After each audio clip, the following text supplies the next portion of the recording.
All right. So as you can see, will be the second installment of our series on science. I mentioned when we did the first lesson that my daughter was growing 30 petri dishes of bacteria in my house for her science experiment. And I'm pleased to report she earned second place in the science fair. She lost to another boy by exactly 1 point. It was funny, I came home and I was very pleased, she put in a lot of work, but I said, I want to tell you something, and she stopped me, and she's like, if you're about to call me the first loser, you better not. Because that's when they lose in soccer. First loser's not bad, don't worry about it. I was actually just going to tell her I was proud of her, but so the bacteria is out of my house, and we're ready to move on to the second installment in this. And last time I quoted a famous scientist, Richard Dawkins. And his statement was, it is absolutely safe to say that if you meet somebody who claims not to believe in evolution, that person is ignorant, stupid, or insane. So it's like, wow, Richard Dawkins hates me as much as the Christians on YouTube hates me. This is fantastic. But that is how Bible-believing Christians are looked at. You believe in a young earth, you believe in creation, you are looked at as ignorant, stupid, or insane. I think it was Bill Nye, the science guy. He was saying something that children should be taken away from parents who teach their kids. That was right? I believe that. Yeah. Children should be taken away from parents who teach creation to their children. So that is our society in which we are called to be ambassadors of God's Word. We're already looked at as, we lost 50 IQ points because we believe in a creator. So one of the reasons, and if you have 1 Timothy 6:20, one of the reasons that we're doing these lessons, I'm not preaching to the choir per se. These lessons are meant to fortify us in our Bible belief of creation in a society that continually looks at us as crazy for doing so. 1 Timothy chapter 6 and verse 20 says, O Timothy, keep that which is committed to thy trust, avoiding profane and vain babblings and oppositions of science falsely so called. The idea that we are pieces of stardust that banged into each other 15 billion years ago, that is science falsely so called. And that is what this series is about, to fortify us against oppositions of science falsely so called. We are attacked constantly by secularism, humanism, atheism, and evolutionism. And we better be built up in our belief and understand some things before we get those attacks. And it's not just us, it's more about our children and grandchildren. Do you want to be ready when your child comes back from their college classes and has questions or is shaky in their faith now? Are you going to be the one to be able to help them and show them some things? That's what this is about. And it's a religion that we're faced with. Atheism, evolutionism is a religion. And it is a very zealous, proselytizing religion that is coming after us and our kids. I say it's a religion. What would they say? Well, let me quote a popular atheist named John Dunphy. He says, I am convinced that the battle for humankind's future must be waged and won in the public school classroom. Yeah, that's right. That's what they're doing. Yeah, they're pretty much following the plan, aren't they? In the public school classroom, by teachers who correctly perceive their role as the proselytizers of a new faith. A religion of humanity that recognizes and respects the spark of what theologians call divinity in every human being. These teachers must embody the same selfless dedication as the most rabid fundamentalist preachers. For they will be ministers of another sort, utilizing a classroom instead of a pulpit to convey humanist values in whatever they teach, regardless of the educational level, preschool, daycare, or large state university. People ask me why I don't have my kids in public schools. That's why. The classroom must and will become an arena of conflict between the old and the new, the rotting corpse of Christianity, together with all its adjacent evils and misery, and the new faith of humanism. You're coming right out and saying it. It's a religion. It hates you and wants to destroy you and put Christianity and belief in God's word in the dustbin of history. Professing themselves to be wise, they became fools. You can almost, as I read that, I can almost sense the condescension and the hate dripping from the keyboard of the writer. He thinks he's so smart. They think they're so much better. They know everything so much higher than stupid Bible believers like you people. Professing themselves to be wise, they became fools. They're preaching that one dead piece of space rock bounced off another dead piece of space rock. And here we have one of the most complicated machines in the universe standing here operating. Just on its own. No creator, no design. Look at Romans 1:25. This is exactly what Romans 1:25 is talking about. The truth is that in the beginning, God created the heaven and the earth, isn't it? Okay.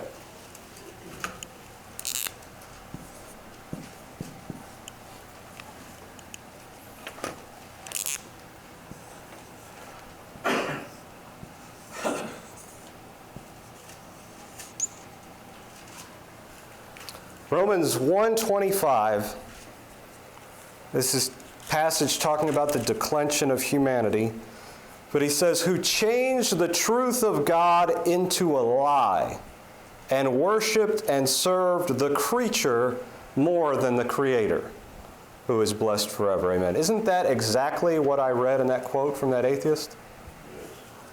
He said, we're going to get rid of the rotting corpse of Christianity and believing the Bible, and we're going to worship the divinity that's in humans. I've met quite a few humans. I wouldn't call any of them divine. You all are nice people, but I mean, come on. But that's exactly what it's doing. Get rid of the rotting corpse of Christianity together with all its adjacent evils and misery and the new faith of us. Let's worship us. Humanism. And we stand here and say, well, they're fools. That's wrong. They're fools. It's silly. Well, guess what? Who's winning? Who's winning in the court of public opinion, in the battlefield of minds and popularity? Fundamental Bible belief? Even Christians now don't believe the Bible. You know, they'll trust their soul to the one part, but now that other stuff, I don't really believe that. So I don't really understand how somebody gets there. But they are winning, and our kids and grandkids may be a spoil of this war if we just let it go and we're not ready to help.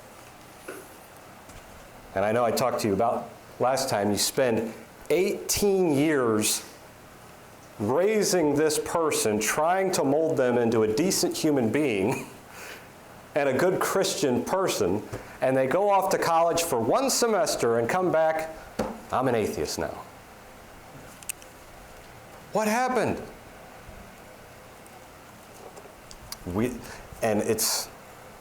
education. Christianity, especially in legalistic denominations, they're very good at training. This is what you believe, this is what you say, this is where you stand, this is how you operate, but they don't really educate. And educate means show both sides of the argument. Show what they're teaching and show what the Bible teaches and examine the evidence and which is right. What do you think? Let them ask questions. We don't do that. That's the devil. Don't believe that. That's wrong. Don't believe that. So us educating ourselves and educating our children will fortify them against oppositions of science, falsely so-called. I think when you read that book last semester, that really helped you out as far as thinking things through on your own. Yeah. Because she was taught both sides of the argument. This is what they say and why, and this is where this argument falls apart. And so it's a good thing. And the first lesson on our science fair, I know you probably all remember because you hang on every word I say. We talked about the concept of biogenesis. Does anybody remember that? Biogenesis meaning life comes from life. Living things produce other living things. And that's what our Bible taught us. Life comes from life. It originally came from the life of the Creator who spoke more life into being, and then the life that He created propagates and replicates itself and goes on and on. And the evolutionist argument in the English language, if you put an A in front of something, it makes it negative. You have a theist, somebody who believes in God. An atheist is somebody who does not. Evolutionists believe in abiogenesis, which is life from non-living organic matter.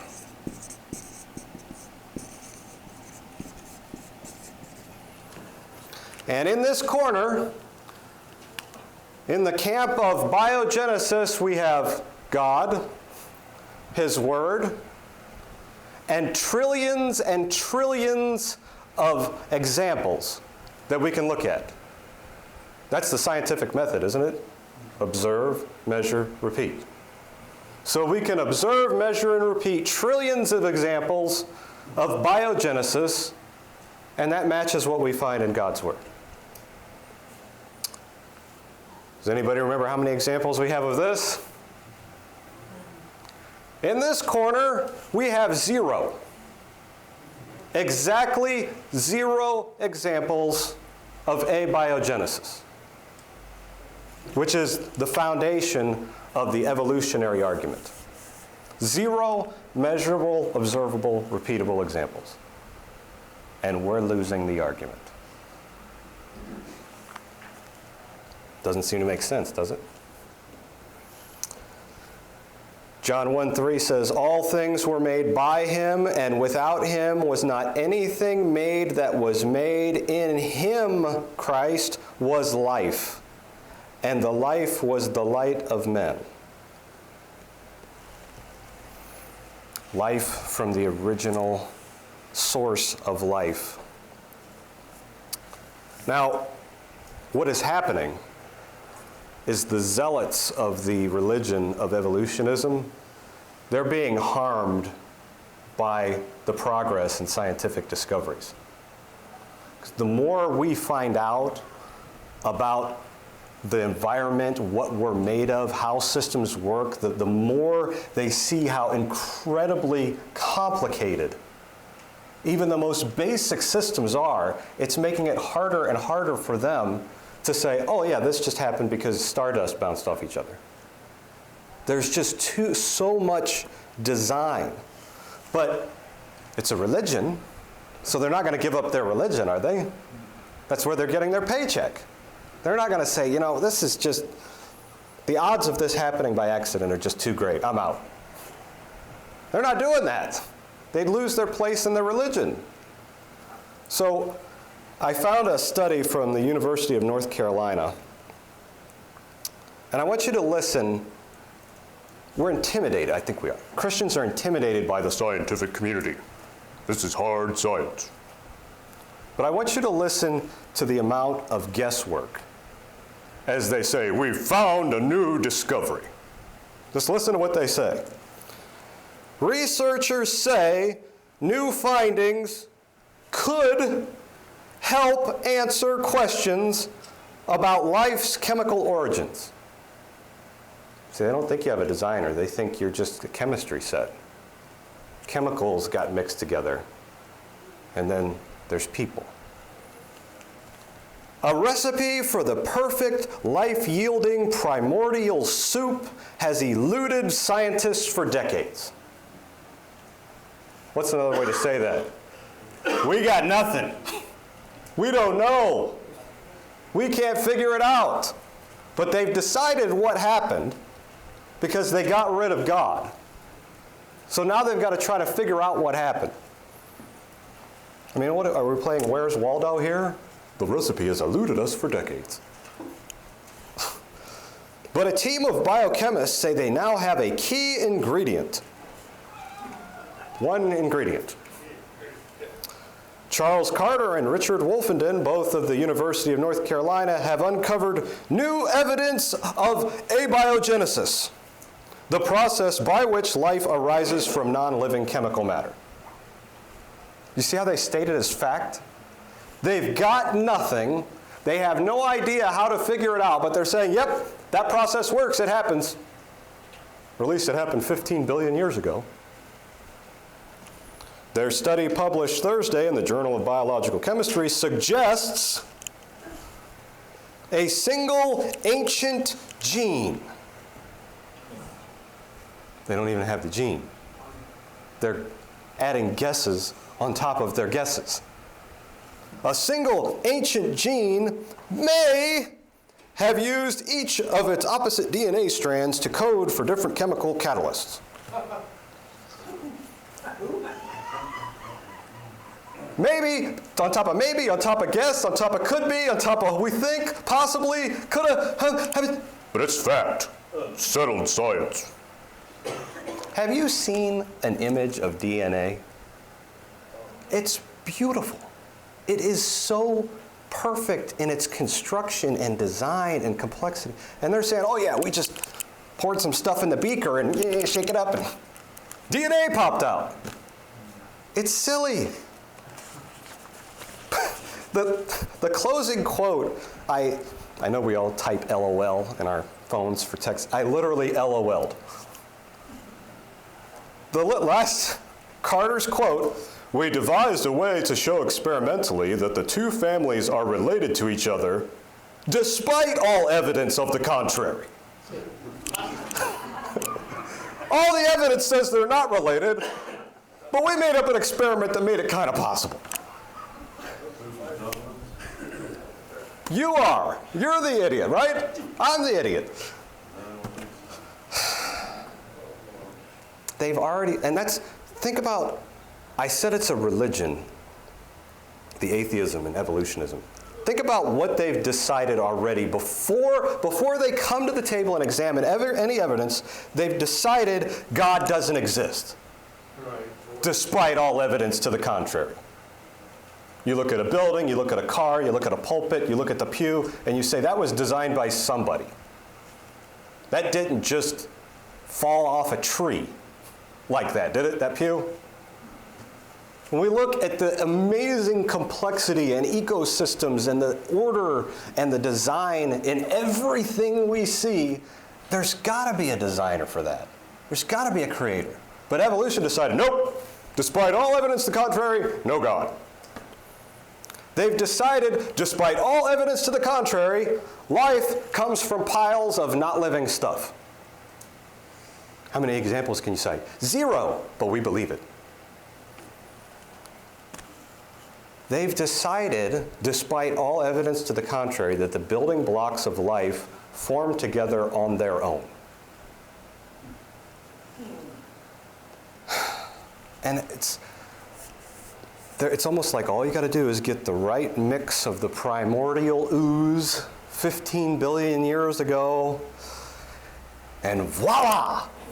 15 billion years later, you got the internet and jet planes. And people, iPhones. It all just happened by accident. Let's look over at Genesis chapter 2. Is it just chemistry? Is it just finding the right mix of chemicals to form together? Is life more than chemistry? Genesis chapter 2.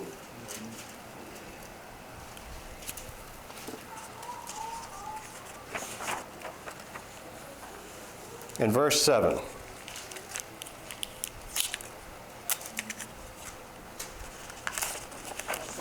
Yeah, verse 7. Genesis chapter 2 and verse 7.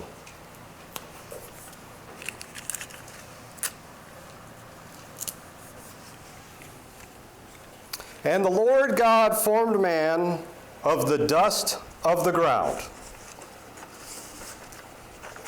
So God took the primordial dirt.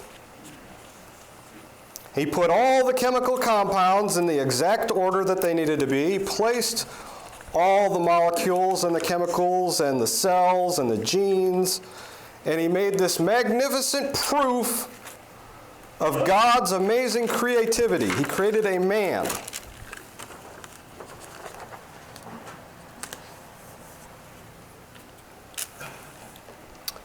Was it alive? Everything was in place. He was formed. He had his blood vessels. He had his skin. He had his organs. And he was a dead pile of meat sitting there on the ground. What happened next? And the Lord God formed a man of the dust of the ground and breathed into his nostrils the breath of life, and then man became a living soul. Life's more than chemistry. And I mentioned that as science keeps advancing and we keep discovering more and more about what we're made of, that science keeps having these uh-oh moments. What do we do now? And it usually says something like, after decades of research, scientists have discovered that X is incredibly more complicated than originally thought. Uh-oh. Yeah, I still got the oops up here. Oops. They will never find the true origin of the species because they've denied the true origin of the species a place at their table. There you go. They've denied the Creator. They're not going to figure it out. Professing themselves to be wise, they've become fools. Yeah. Colossians 2:2 says, Christ in whom are hid all the treasures of wisdom and knowledge. All the treasures of wisdom and knowledge, and they don't have time for Christ. He's not real. He doesn't exist. He didn't create. I'm not mad at them. I'm mad that they're winning the argument. I'd like to see them all saved. But when I say stuff like, they have 0 examples of abiogenesis. Was an experiment in the 50s that if you went to public school, you were probably taught about, the Miller-Urey experiment. Has anybody ever tick in your memory, life made in a test tube? They still teach it today as this scientist, he was actually a college student, Miller was, he created life in a test tube, the basic building blocks of life in a test tube. And that experiment is taught to our children as fact today. Now, without all the boring details, they decided what the weather was like on Earth 15 billion years ago. They can't tell me what it's going to be next Tuesday, but they knew what the atmosphere was like 15 billion years ago. They tried to recreate what they thought it was like, and it was like a system of glass tubes and kind of went around in almost like a triangle, and they heated the water in the one end, and they had a trap to capture the gases, and they were trying to create amino acids, basic building blocks of life, amino acids.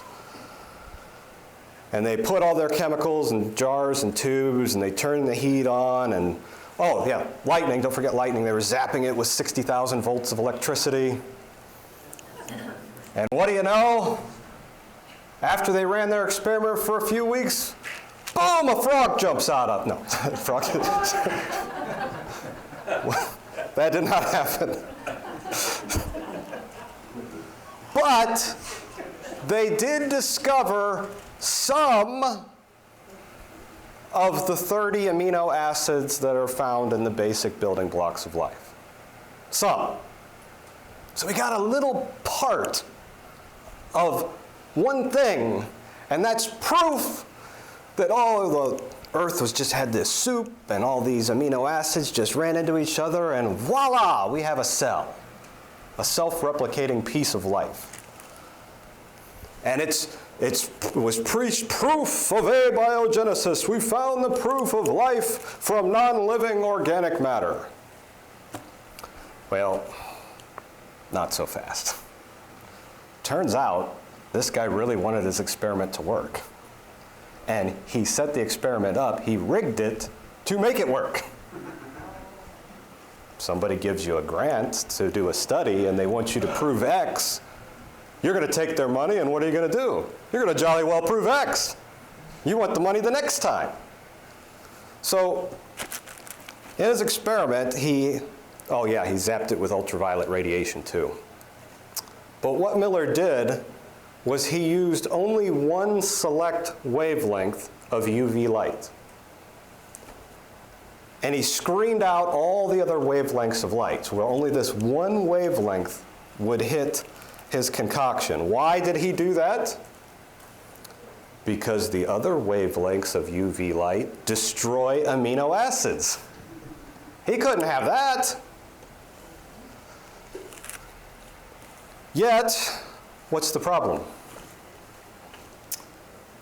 Chemical building and chemical destroying wavelengths of UV light are present in the sunshine.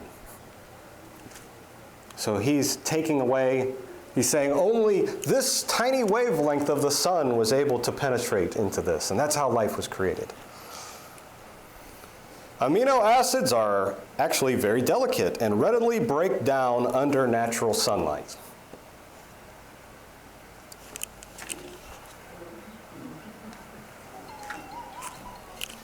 The Miller-Ulrich experiment had strategically designed traps to remove the byproducts from the radiation before they could destroy the amino acids. So he set everything up completely unnaturally to prove life could happen naturally. Professing themselves to be wise. On a primitive Earth, any amino acids formed in the atmosphere would be destroyed long before those things could be removed. So his experiment actually proves that. It can't just happen.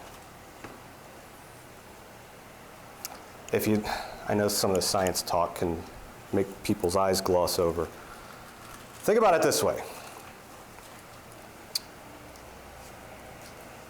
Well, think about Adam. Think about you walking into a room in a hospital. Somebody had just died 2 minutes before. Does that body have all the building blocks of life? It's got all the blood vessels, all the cells, it's got all of it. 100% of the amino acids and DNA and chemical properties and all that to be alive. Is it alive? Life's more than chemistry. But this Miller-Ulrich experiment, imagine you walk in your backyard. Well, what do you know? There's a brick. Pick it up, set it down. Oh, there's another brick. Put it down. Oh, there's another one. Hey, I found 3 bricks in the yard. And the newspaper the next day prints, local man builds 50-story skyscraper in his backyard. That is essentially what happened in that experiment. He got a couple of pieces, and they acted like he built a tower to the great God of evolution. where really he proved exactly the opposite of what he wanted to prove. Look over at Colossians 1, please.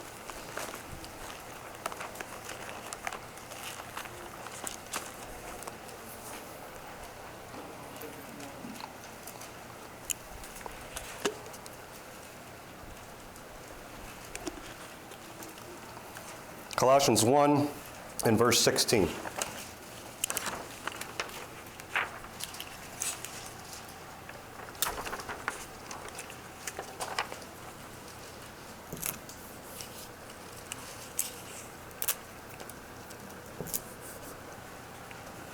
Colossians 1 and verse 16. For by him were how many things created? Life from life. By Christ were all things created that are in heaven and that are in earth, visible and invisible. Whether they be thrones or dominions or principalities or powers, all things were created by him and for him. And he is before all things, and by him all things consist. That's quite a different attitude than the Big Bang, isn't it? He created everything. He is the one that holds everything together. By him all things consist.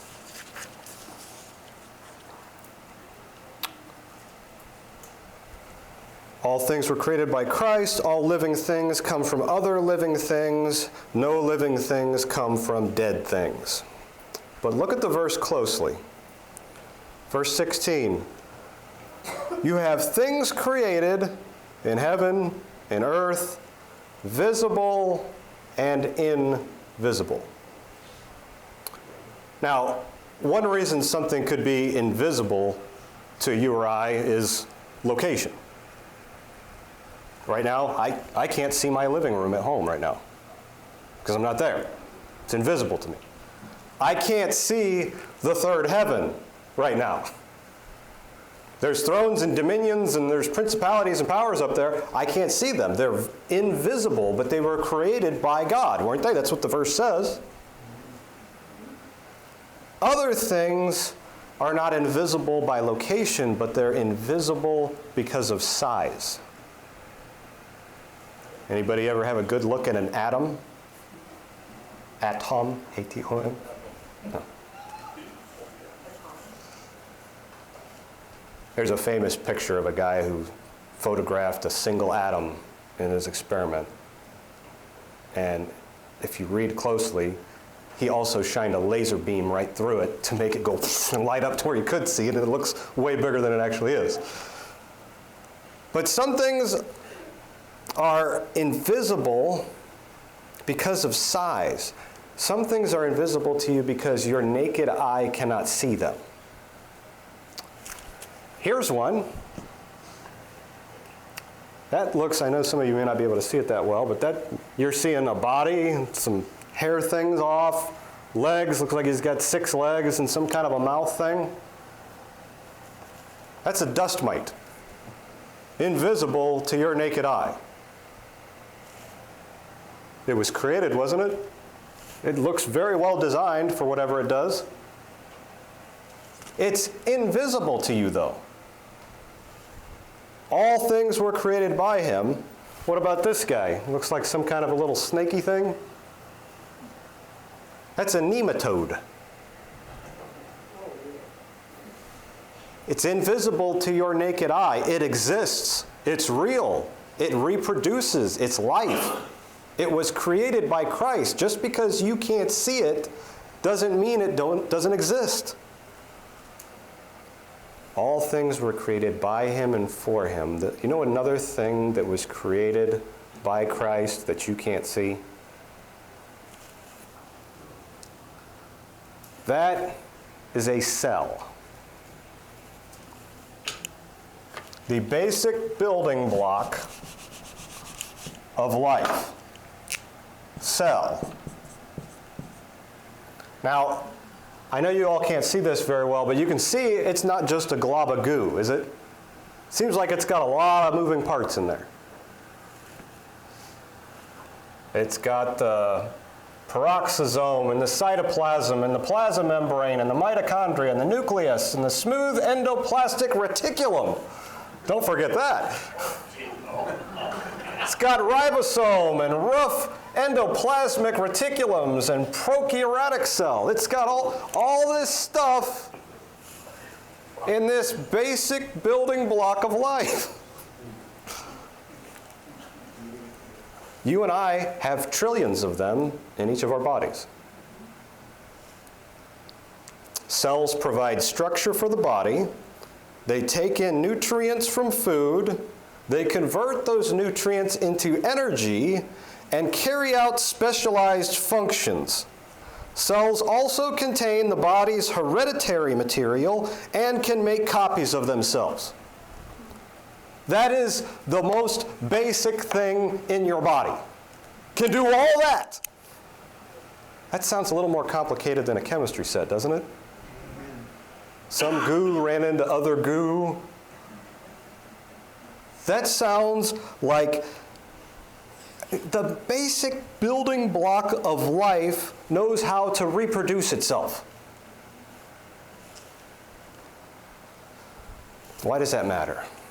Our Bible says an infinitely wise and infinitely creative being made all this and designed everything. And we're using the scientific method to look at his supposed creation and say, does this resemble the work of an infinitely wise and creative being?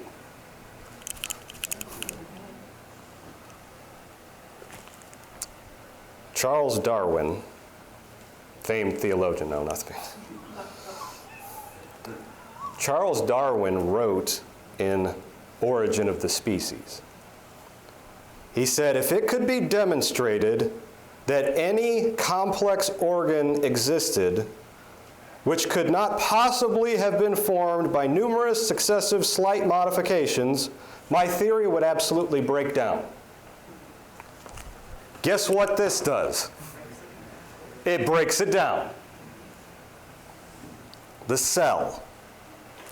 Jeremiah 10:12 says that God, he hath made the earth by his power. He hath established the world by his wisdom, and hath stretched out the heavens by his discretion. That's power. The fool has said in his heart, there is no God. Why is it foolish? Well, science, you've heard me say it before, science is catching up with the Bible finally. Modern 21st century science is finally catching up with the Bible in seeing how unbelievably complicated the most basic piece of life is. I mean, you can't even say some of the words. I didn't read all that was on that chart because I couldn't pronounce it. All that in one tiny little cell. Because back in Darwin's day, they were looking at, they didn't have the microscopes to be able to see how ridiculously complicated these things were. They thought it was chemistry. You know, one part of this goo, one part of that goo, and then organic life will just start coming out of it. A guy named Huxley, T.H. Huxley, proposed a simple two-step method of chemical recombination that he thought could explain the origin of the first living cell. Both Haeckel and Huxley thought that just as salt could be produced spontaneously by mixing powdered sodium metal and heated chlorine gas, a living cell could be produced merely by mixing the few chemicals they believed were required. They just thought it was put some soup together. Haeckel thought that the physical basis of life is a substance he called plasm of different types, such as colorless and also red, orange, and other types of protoplasm, that they were comparable in complexity and texture to a pot of glue or jelly. So you see how this theory began to propagate. All you got to get is this right mix of goo, and life will pop out. They didn't know. They didn't know about all this. Well, science is catching up with the Bible now.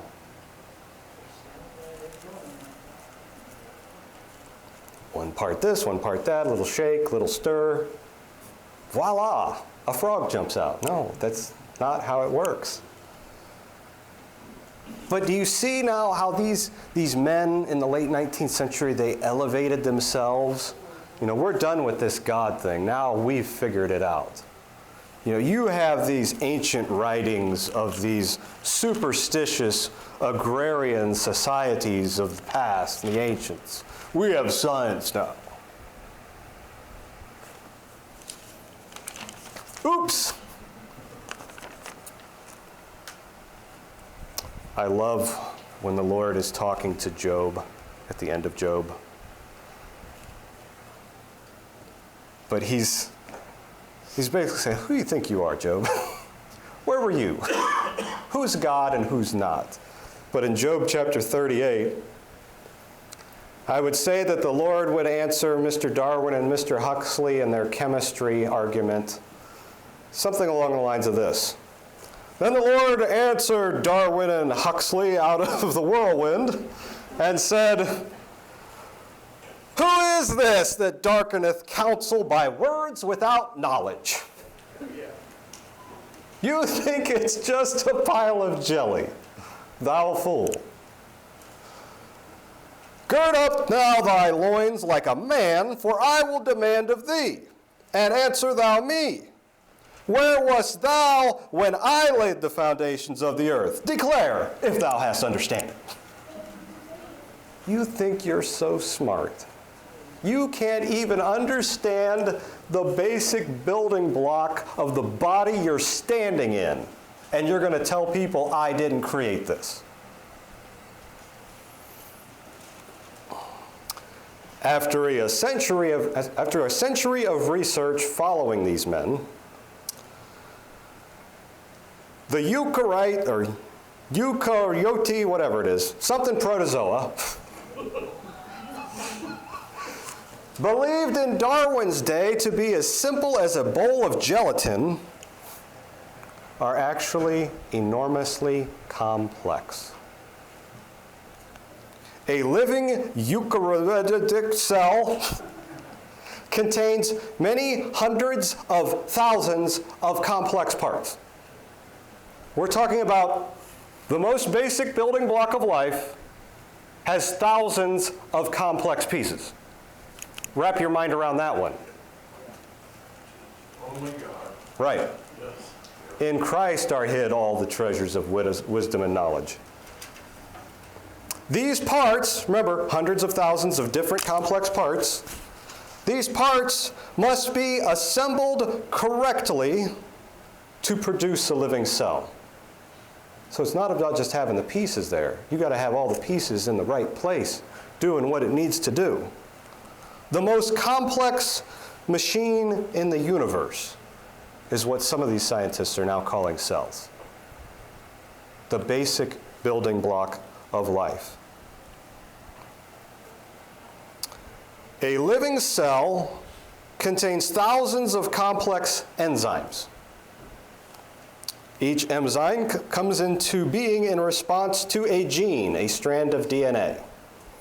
The information in each strand of DNA must be at least as complex as the enzyme it forms. A medium protein includes about 300 amino acids. So Miller already got 3. Only 297 short. Keep trying, buddy. The DNA gene controlling this cell has about 1,000 nucleotides to a chain. There are 4 types of nucleotides in a chain, which means there's about 4 to the 1,000th power possible combinations of cells. That's quite a few, if you're keeping track at home. When you start talking about to the power of, that's a lot. Where wast thou when I created that? Mr. Huxley, Mr. Darwin. Where were you when I designed the rough endoplasmic reticulum? Remember, think about it. I'm sure we've all seen or played with Legos, right? You know the simplest Lego, the little 2-daughter, or maybe you had Lincoln Logs. Yes. Oh yeah, 1 daughter, I'm sorry. Think about your one-dot Lego or your tiny little Lincoln log. That's the most basic piece of that set. I don't suppose you looked at that and said, well, there's about 4 to the 1,000th power different ways I could put this into something, is it? No, it can go one way. That's it. In God's design of life, that amount of complexity is there in his design. Romans 11:33, Paul says, "Oh, the depths of the riches, both of the wisdom and knowledge of God. How unsearchable are his judgments and his ways past finding out." I don't know, well, I do know, but I don't know honestly how a scientist studying this and seeing all that's there can actually say that happened by an accident. A cosmic accident brought all that into being. I don't know how they can say with a straight mind that happened by accident, but they do. But here's another one. I know I'm running out of time here. You've heard of the chicken and egg argument? The cells give another chicken-egg problem. Which came first? Do you know what the cell says? Both. They both have to be there first, or it can't happen. Well, how did that happen then? You'd have to have a creator then. For a cell to reproduce, you need the chicken and the egg to be there at the same time. What am I talking about? For a cell to reproduce, you must have the original cell and the controlling gene, the portion of the DNA library created to the cell, containing the information necessary for duplication. So you got to have the cell and the gene. Where's the gene? In the cell! You have to have both, or it can't reproduce. How can that happen by accident? It can't. Amen. The gene is embedded in the cell, therefore you must not only have the complex cell, but the cell must contain all the genetic information to self-replicate. Which came first, the blueprint for the cell, or the cell needed to create the blueprint?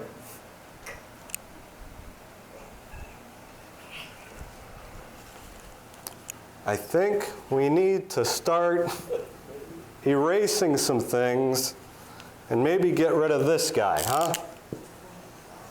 Amen. Darwin didn't know that. Science today knows that and still preaches this garbage. It had to happen somehow because we're not going to believe in God. We've already decided that. Put it another way, let's get scientific. The only possible, scientifically observable, measurable, and repeatable way to make DNA is if you already have DNA. It's the only way. So you're telling me it came from soup and lightning struck it?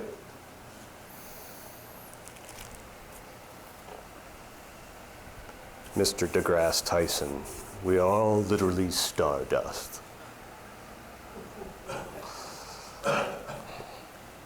Without a complete, complex code, completely in order and completely functioning properly, there's no way to make the code necessary for every single living cell.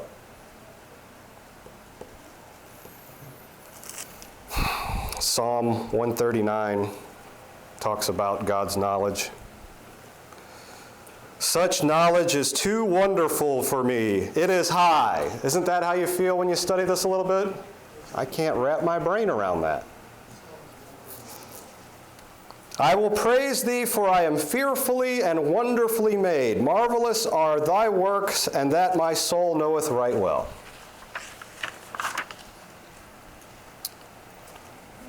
But knowing, when you go into the complexity of these things, and you see the incredible order and design, it gives you a new take on verse 15 in Psalm 139, where he says, my substance was not hid from thee. You know exactly how this tiny, invisible cell operates in my body. And you created it. Now, I know I'm running out of time. I was going to finish with a rousing discourse on amino acids, lipids, porphyrin, and polynucleotides. I just heard people zipping up their Bibles.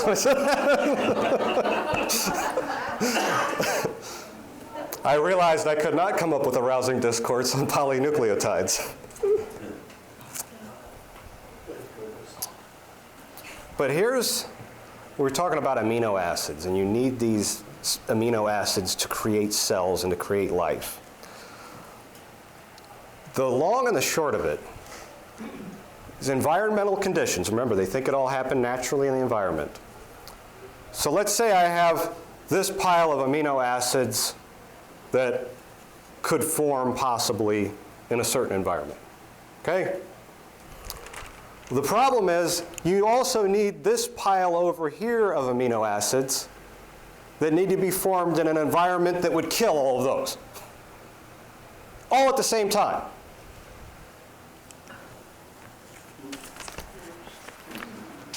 One of the amino acids needs an oxygen-rich environment in order to form naturally, while the other amino acid would be destroyed by an oxygen-rich environment.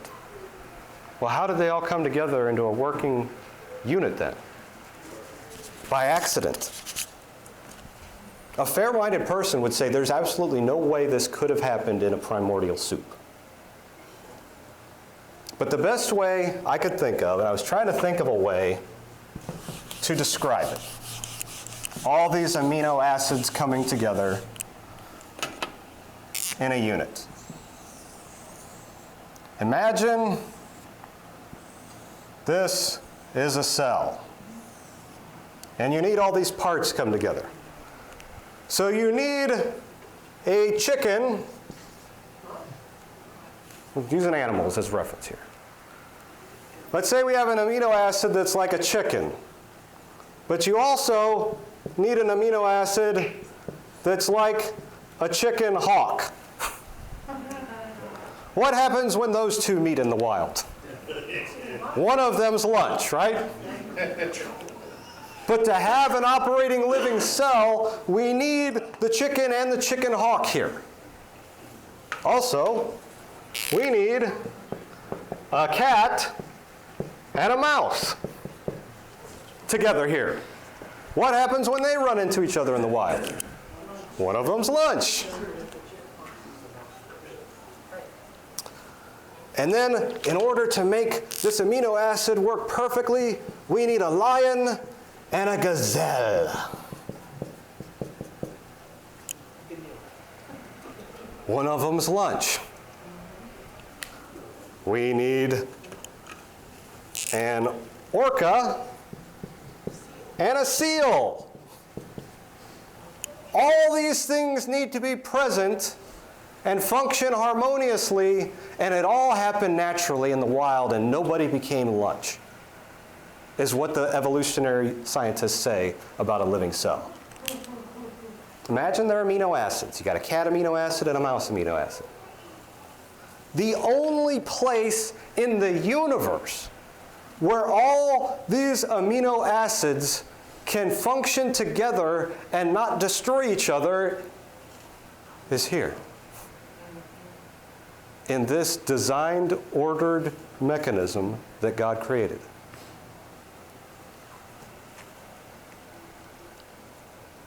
The only place in the evolutionists are now calculating the probability of that happening naturally in the wild. 0 would be my answer. But they give it a probability of 1 to the 147th power.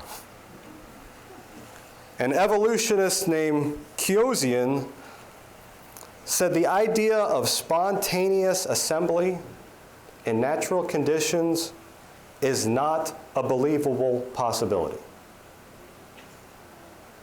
Let that one sink in.